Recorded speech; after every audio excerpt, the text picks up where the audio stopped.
What's up, guys and gals? This is Griever back here, bringing you guys the latest behind-the-bar reviews for One Piece. One Piece, Chapter 975. Let's get into this because right off the bat, I need to talk about the designs. I love the fact that Sanji, come on, man, get in the spirit. Like, Zoro's attire didn't really change, but that's because Zoro's already a samurai. He cannot lie. Three-sword style, he's like a samurai, right? That's Zoro. But Sanji, man, get into it. Get into the groove. We got Frankie. We got Zeus, okay? Zeus has a goddamn samurai hat on. He's got the helmet with the star thing. He's got it. Zeus has it. Nami's wearing some armor. And I mean, some people might say, blasphemy, Griever, blasphemy. We don't want to cover up Nami, but I mean, I still like this. I like the fact that everyone's been dressing up in subtlety. Some people more heavily. You know, you have Frankie dressing up like samurai. You got Chopper still with the helmet on and stuff. Luffy, thankfully, is not dressed up as a samurai any longer because this look is so Gold D. Roger-esque. He's got the cape. He's pulling a Shanks. He's pulling a Roger. He's got the coat, the Pirate King level coat, on top of his shoulders, blowing in the wind, looking like a badass. Like, I know there are a lot of people out there who, and myself included, way back when, I'm talking way back, when Funimation dub didn't exist, when it was 4Kids One Piece, and this is long before the time skip and such, Luffy just looked kind of like a dork. He's supposed to be drawn that way. He's supposed to look goofy. He's funny. He's not supposed to look like Ichigo or anybody like that, or Vegeta. He's not supposed to look like a super badass all the time. But this design, just adding that coat to Luffy, I don't know, man. Maybe it's because I've read all of One Piece and watched a lot of One Piece, and I can take Luffy seriously when it's time for him to look like a badass. I can see past the goofy design of Luffy and see the badassery of him. But in all honesty, something about that coat draped over his shoulders, just like this is the 5th Emperor Luffy. This is the future Pirate King. I'm just rereading, as you guys know, I'm rereading One Piece, and I just got to the part where Jinbei sat down in front of Big Mom and proclaimed, I'm going to be a crewmate of the future Pirate King. Even he believes it. Like, everyone touched by Luffy believes in this guy. And he's just like, I can't cower. To have fear in front of a mere, that's the word he used, mere. Cower? Have an ounce of fear in front of a mere emperor? No. I'm going to be a crewmate of the future Pirate King. I'm not afraid of Big Mom. I'm not afraid of Kaido. Blackbeard, pshaw. He's not afraid of nothing. And I'm like, yes. And now we're seeing that look. Just that one little added piece of clothing puts Luffy as looking like a man meant to be a Pirate King. It really does. Something about it. It just, I was drawn to it immediately when I read this chapter. I know I'm harping on that, guys, but damn does he look badass. And then he comes out swinging. Like, everybody comes out swinging. Kanjuro's, of course, there on the shore. We see what happened to Shinobu, trapped by snakes, clearly drawn by Kanjuro. And Kanjuro's there with Momonosuke. Like, how is this possible? Did Lord Orochi not get my report? How are these 3 still here? It's like, well, it's still only 3. Kinemon claims that the plan was leaked. Everyone's basically going through the dialogue. We're playing catch-up here, so I'm not going to go through all that.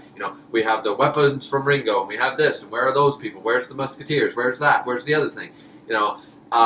This will all be solved by the end of the chapter, but suffice it to say is that Luffy, Kid, and Law just both go show up. They're like, okay, I don't really understand what's going on, but the point is we can blow up those battleships, right? No problem. And so they all jump over. Kid's there, Luffy's there, Law's there, and they're like, you're in the way. No, you're in the way. And they all stretch over, and then automatically, bound man, boom! Like, wait a minute. Like, I understand, like, Law uses room, and Kid uses, I don't think we've seen this move before, Punk Rotten. That might have been something he used at the Archipelago or something. I don't recall him using this move before, but it might be a translation thing. Either way, Kid uses a badass move, and Luffy doesn't do a gear second. He doesn't just do a hockey Gatling. He doesn't use gear third. He jumps straight to Gear 4. This is hyping up a lot of people that either Luffy's going to show his awakening. I really doubt that in the Wano arc. I think the next arc is when, if we get a Luffy upgrade, it'll be the next arc or the arc after that we will get the Luffy awakening, if we do get it. Because I think this is the time for the final stage of Gear 4. A lot of people have said there's got to be one more form, you know. Tank Man aside, which I think is just kind of like a fat version of Bound Man. But we have Bound Man, and then we have, you know, of course, Snake Man. A lot of people have said there's got to be like a Lion Man or like some final form, like Gear 4th full version sort of idea. Similar to the whole Tank Man had a full version. This could be Gear 4th 100%, Gear 4th perfected, Gear 4th whatever you want to call it, right? It's the final stage of Gear 4th, and I think that's what we're going to see this arc, because yes, he's been improving his hockey, and by improving his armament hockey, which is what Gear 4th is based around, Gear 4th is basically him using up the crazy amount of hockey that Luffy is attuned to and just pushing it into his Devil Fruit. So, by that logic, if he has maintained and he has increased and leveled up his hockey to a degree, especially his armament hockey, in the same form that we've seen like Rayleigh and Shutamaru and people like that use, or not Shutamaru, Sentomaru. If that's the case, then it begs the reason that if he's jumping for fodder characters, for fodder members of the Beast Pirates, and he's jumping straight to Gear 4th, he's got something in store for Kaido. I'm waiting for the final form of Gear 4th to happen in this arc, at the end of this arc. It's going to be epic. It's going to be amazing. I can't wait because it just looks so good. And then, after this, we jump into who we know to be Denjiro. Kyoshiro jumps in saying, hey, you guys need help. And this is the point. This is the point where I agreed with Tekken 101 and his idea after we got the release of chapter. Go check out his video. But Tekken brought up the fact that potentially Denjiro has been waiting the longest time. We know this. He's been waiting, and we're like, okay, why didn't he let Zoro slice him down? Why didn't he let this? He's waiting for that perfect moment. He cannot let his identity slip. He's waiting for that perfect moment. And I bought that line, but here it seems like he's jumping the gun a little bit. I think even Kyoshiro, after waiting for so long, has finally... I think he did this a little preemptively, to be honest. Because he reveals himself, not only to the Beast Pirates, but to Kanjuro and to everyone else, and to all his allies. The thing that he kept to himself for the longest time. And he said, no, waiting game. And he even said it to Hiyori. He said, waiting game. Don't even... When they come back, because they're coming back, don't even tell Kanemo. Don't tell anybody that I'm who I am. Don't let anybody know. Because I got to slice this, mofo down. That's what I got to do. And here, we're getting that he's just jumping the gun too quickly. Like I was expecting it when the raid was happening and in the confusion. That's when he just takes him down. I was fine with that idea, so I think Denjiro might have screwed up. And we might see a couple of deaths here. I expect to see some death here at the end of Wano. Maybe not exactly main character Straw Hats, but I expect to see some death of Wano characters in this arc. And I think that this might play a role in it. The fact that Denjiro revealed himself too quickly, because he shows up here in this chapter, says, you guys need help? Boss Koshiro, yeah. And then he pulls a Mihawk and goes, slice. And there goes half of, or a quarter of one ship just clean down one side.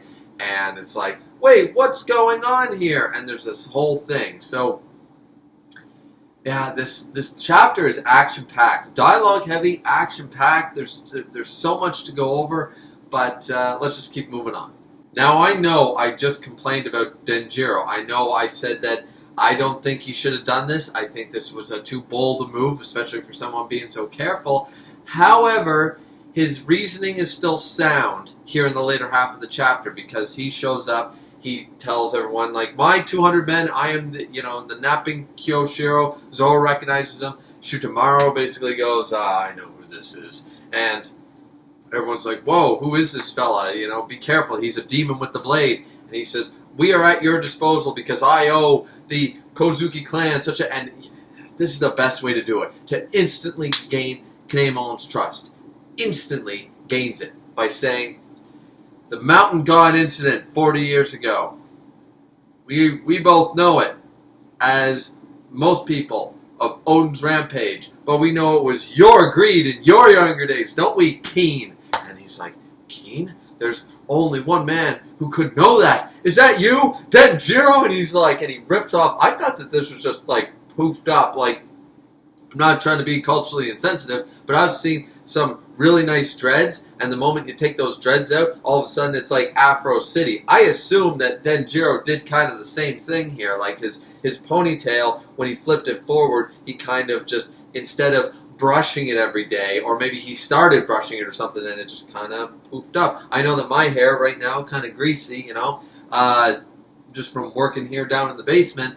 I know for a fact that when I get out of the shower, if I just let it go and don't do anything to it, it's going to go a little curly and a little bit poofed, you know. So I assume the same kind of idea was going on here, but he rips that whole part off. He's got the ponytail. He throws it back, and he's like, ah, it is me. And you, Kinemon, you, my great friend, my longest friend, you are so intelligent and stuff. And I'm like, wait, what? He's like, see, I couldn't reveal myself to you before because I knew that there was still a betrayer in your midst. So Denjiro never disbelieved that. He always knew there was a betrayer.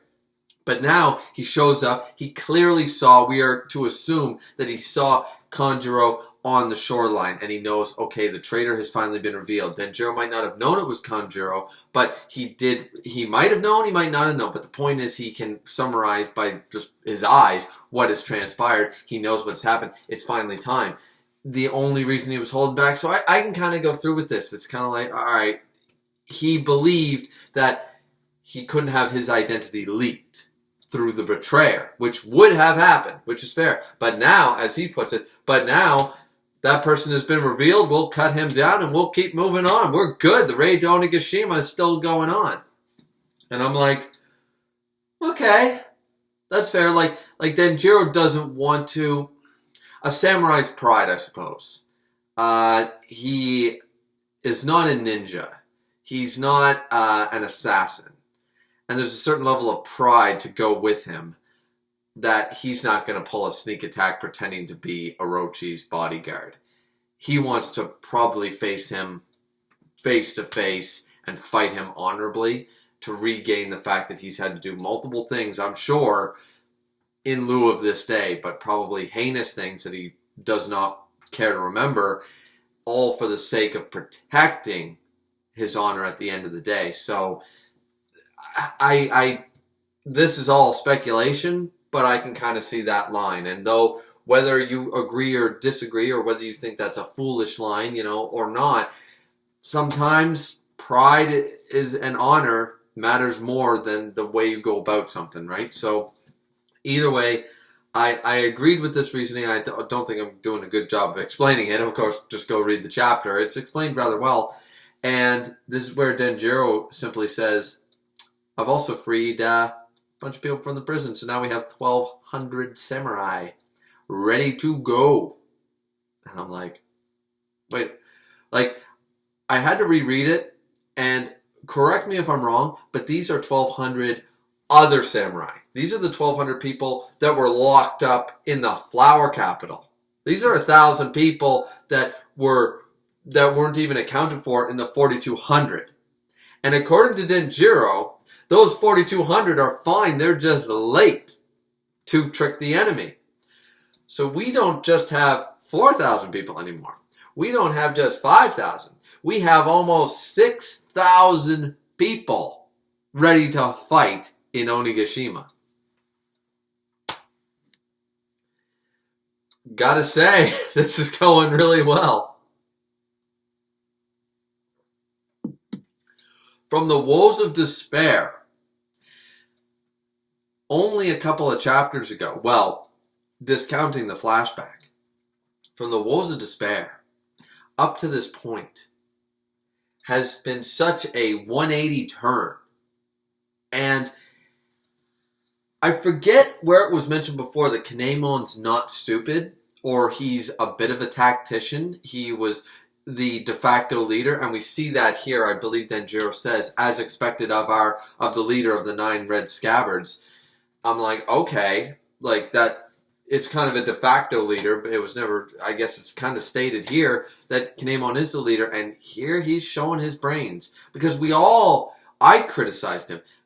King Lightning criticized him. Roger Spades, Joy Boy, Teching. I don't remember a single person that, at least not in one video, did not criticize since the time the plan with the little drawing that, well, you know, Orochi can recognize that pretty simply. Like, great for you, you know, trying to explain this to the Straw Hats, but they're out of Wano. You know, Orochi is from Wano. He can recognize this. It's kind of like saying, they'll never decode this message and write it in Japanese kanji. That's great for me. I can't read kanji other than a couple of elements. But everyone in Japan could read that kanji. So it's not a secret at all within the country. And a lot of us complained about this and thought it was stupid. Even with Yasue and the changing of the, it was like, no, none of this it makes any sense. This is kind of blatant, man. You were going to get caught, and we were kind of like, Kinemon, you kind of got what you deserved. Did nobody bring up that this was a bad plan? And it's turned on its head, and it's not retconny. It's not an ass pull. Oda did this. Oda knew it too. And he knew that this sounded foolish. And you would think someone like Robin or someone like Nami or somebody with some brains on their, shoulders would actually bring this up. But I don't remember them ever bringing it up, and I kept trying to figure out why. Because Kinemon only gave that version of the message to all of the scabbards. Everybody else got a slightly different one, or however they put it, where you cut out the two lines, you replace it. I didn't fully, I guess it's something to do with the kanji, and you move it around and something like that. Either way, I'm sure it makes sense. And it ended up being the wharf, not Togai port or whatever, and everybody is fine. Everyone's delayed. They blew up ships. It doesn't matter about the great bridges that they blew up. Everyone was already where they needed to be. The ships are fine. Frankie even brings up the fact, like, you thought regular bombs would blow up the Sunny? This thing's made of atom wood. This thing can cross 1,000 seas before it shows damage. You hurt the sail. I had to fix the sail. That's what he said. Sorry, we're late. Had to fix the sail. The bombs blew up the sail. That's all you did. You didn't hurt a goddamn thing on the 1,000 Sunny. And that's what we all assumed. The 1,000 Sunny wasn't blown up like that or even damaged, really. The sail was torn. Okay, replace the sail. Takes a bit of time, but easily replaceable. So, this whole chapter, Kinemon looking on and pretending the whole time this only to catch the betrayer, because he knew before they went into the future there was a betrayer. Kinemon suspected, and on the off chance there was, he knew it had to be one of the 9, and he made sure that they were the ones who got the different message or whatever, or they misinterpreted it, or however it went. It just, like, the chapter handled it so well. Then Jiro basically praising the leader, being like, this is why you're our leader. This is why you were the one sent into the future to protect Momonosuke. This is why everything has come together. The raid on Onigashima is now even stronger than before because you never doubted, you suspected the whole time, and you made this happen. And we didn't believe it. We didn't believe Kinemon could be this way. But it was all a ploy. You can look back at the last chapter and realize that Kinemon was just acting. He knew one of the people in that boat was a betrayer. He almost was sure of it. He was 99% on board, but he had to keep it up. In the same way Denjiro had to keep it up, had to keep pretending, to protect Orochi. Kinemon, these two were best friends. They both, took the same acting class or something because he had to sell it. They both needed to sell their parts to make this happen, and boom, look at what happened as Kanjiro sits down on the shore. Sure, the only problem is that he's got Momonosuke. But at the end of the day, you got two options. One, Momonosuke, of course, has to show up in Onigashima because there has to be a confrontation between Momonosuke and Kaido and Momonosuke and Orochi. I believe that. Hiyori's got to be there at some point, too. We need to see the children of Odin face down their father's killers. We need to see that. So, poetically, it has to happen. Outside of that, we just saw what Luffy, lock and pull room And Luffy can just, no, I'm taking Momonosuke with me. But either way, that would end up Momonosuke on the, I don't want this to turn into a half rescue arc of Momonosuke. So I'm under the impression that Luffy's just gonna and grab, or Law's gonna go room and grab Momonosuke and put them on the ship, but they're not going to be like, okay, we're going to drop you off at shore now. No, it's like, you're a part of this, Momonosuke, let's go. And Luffy, remember, Luffy is a big thing on that. I think it was during Zou, he said to Momonosuke, he treats him with the most respect. I think Kinemon said that. And of all of them, Luffy gives him the most respect, but he wants him to earn it. He has to stand up and say what he wants for himself. Outside of that, you won't get my respect, but he respects Momonosuke. Like, it's a twisty-turvy line of thinking, but it was really powerful back then, and I think here it's going to be the same thing. He's going to pull him on board, and him and Zoro are basically going to be like Zoro, as he looks up to as his samurai teacher. He's going to look at both of them and be like, this is your fight. You are the symbol. And he knows this from the prison. Momonosuke, you are the symbol. And even if they only see your father's shadow in you, you need to own that shadow and grow even larger than your father was to, because this is where it counts. This is the hour. And you need to be here for this. And Momonosuke is going to, sniffle, and then he's going to hold his head up high and say, towards Onigashima, let's defeat Kaido. Or something like that. I think that's going to happen. I hope it does. I hope this doesn't turn into a half rescue where, once again, because that's what we had last time. The Momonosuke, Higurashi, Kaido, Odin, the whole kidnap thing, I don't want that to happen during this war. I don't want it to be Ace 2.0, where the whole time everyone couldn't just go all out necessarily because their main goal was try to protect Ace, not fight and defeat everybody. It was a rescue mission. I don't want it to be a rescue mission. I want this just to be a balls out, all out war. So that's my thoughts on the chapter, ladies and gentlemen. What did you guys think? Like, comment, subscribe, all that good shit. Don't forget to join the Discord in the box down below. I'll say a quick word about the outbreak and the state of emergencies and stuff like that. Here in Nova Scotia, Canada, we also are currently in a state of emergency as of today. This is Sunday, March 21st, 22nd, whatever day it is. I think it's the 22nd. I'm not that good with dates.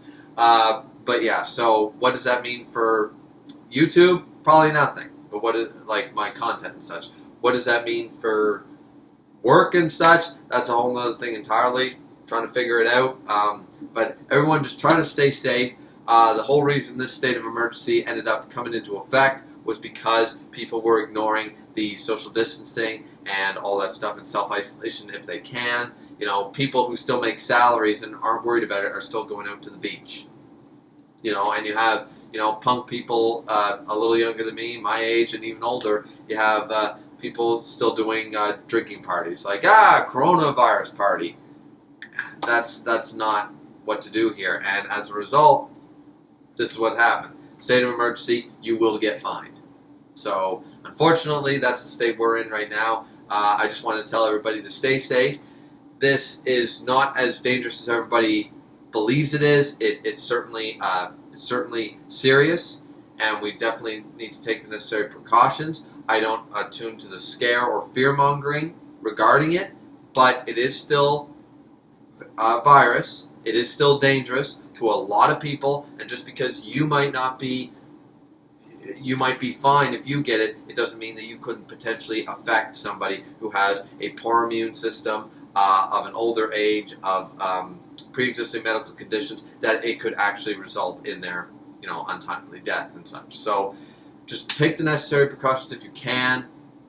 All that good jazz. I guess that's my spiel on the thing. So, like, comment, subscribe, as I already said, and we'll see you back here next time. There is a break next week, I believe, so 976 will be the week after. But drink responsibly as always, ladies and gentlemen, and onwards to Onigashima.